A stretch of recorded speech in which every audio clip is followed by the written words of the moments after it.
ጠቢባን ኃይላቸውን የሚያገኙት ክርስቶስን በየወሩ ስለሚሰቅሉ ነው። ጥበብ፣ ልዕቀት፣ አብርሆት ስጋዊ ሳይሆን መንፈሳዊ ነው። መንፈሳዊ ንቃትም ክርስቶስን በየወሩ በመስቀል የሚገኝ ነው። እንዴት ነው ይህንን ማድረግ የምንችለው? ጆሮአችሁ ውስጥ ኑ በደንብ አድምጡ።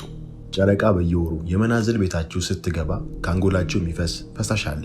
ይህ ፈሳሽ የአንጎል ፈሳሽ፣ የሴሬብረም ፈሳሽ፣ የጀርባ አጥንት ፈሳሽ፣ በእኔ አጠራር ደግሞ ፈሳሰ ሽቦ ይባላል። ሁሉም ማብራሪያ መጽሐፈ ሰማያዊ ላይ ይገኛል። ባዮ ላይ ያለ ማስፈንጠሪያው አንብቡት። ፈሳሰ ሽቦ በየወሩ ጨረቃ መናዝል ቤታችሁ ውስጥ በምትገባበት ጊዜ፣ መናዝል ማለት የተወለዳችሁበት ወር ነው። ለምሳሌ ሰንቡላ ውስጥ የተወለደ ሰው ሰንቡላ ውስጥ ጨረቃ በየወሩ ከ2 እስከ 3 ቀናት ታርፋለች። በዛን ቀናት ውስጥ ከአንጎሉ ይህ ቅባት ይፈሳል እንደማለት ነው። በሌሎቹም መናዝላት ልክ እንደዚሁ።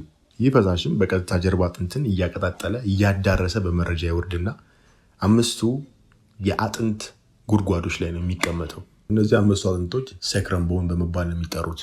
ይህ ቅባት በጽር መጠሪያው ክርስቶስ ነው። ያም ደግሞ የተቀባ ብሩህ እንደማለት ነው።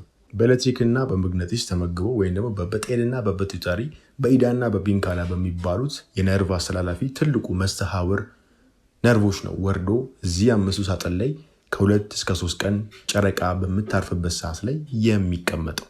ጨረቃ የምታርፍበት ስል ስትወለዱ የተወለዳችሁበት ወር መጠሪያ ኮከብ አለው።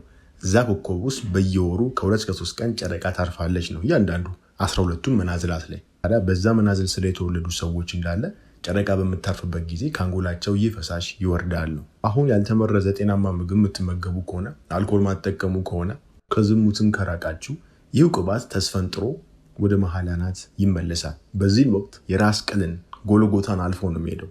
ጎልጎታ ማለት ሲጀመር የራስ ቅል ነው።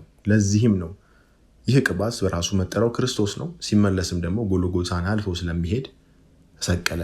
ጠቢባንም ክርስቶስን በየወሩ ይሰቅላሉ ያልኩት ሲጀምር ይህ ሂደት 12ቱንም ወራት ወይም ደግሞ በአመት ውስጥ ሙሉን ካካሄዳችሁ ደግሞ 12ቱን ደቀ መዛሙርት በክርስቶስ እንደመገባቸው መረጃ መገባችሁ ማለት ነው። ልህቀት ላይ፣ አብርሆት ላይ፣ ዋነኛው ሀልዮ ላይ ደረሳችሁ እንደማለት ነው። ለሁሉም ሰው የሚዋጥ መረጃ አይደለም። ሁሉም ሰውም ደግሞ አይነቃም። አንዳንዶች ባንነቃ ምን ልንሆን እንደምንችል ማሳያዎች ናቸው። ቅባቱም ሳይመለስ ወደ አንጎል ከተመለሰ እያንዳንዱ የሰውነት ስርዓት በእጥፍ ነው እንዲሰራ አቅም የሚለግሰው።